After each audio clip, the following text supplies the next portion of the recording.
একা ছেলে কাজের জন্য বাড়ি থেকে অনেক দূরে থাকতো। একদিন সে মাকে ফোন করে বলল, মা, আমি বাড়ি আসছি, তোকে খুব দেখতে ইচ্ছে করছে।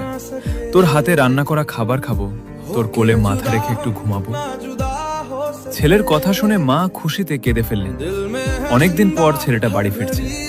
ট্রেনের টিকিট কাটা হলো, ছেলে ট্রেনে উঠল, কিন্তু ভাগ্য যেন অন্য কিছু লিখে রেখেছিল। পথে ভয়ঙ্কর এক দুর্ঘটনায় ট্রেন লাইনচ্যুত হয়ে যায়। মুহূর্তের মধ্যে শত শত মানুষের জীবন থেমে যায়। খবরটা গ্রামে পৌঁছাতেই মা পাগলের মতো সবাইকে বলতে লাগলেন, কেউ আমার ছেলেটাকে ফোন করো, ও কেন ফোন ধরছে না। কিছুক্ষণ পর বাড়ির সামনে এসে থামে একটি গাড়ি, আর সেই গাড়ি থেকে নামানো হয় ছেলেটার নিথর দেহ। তার পকেটে পাওয়া যায় একটি ছোট্ট চিঠি।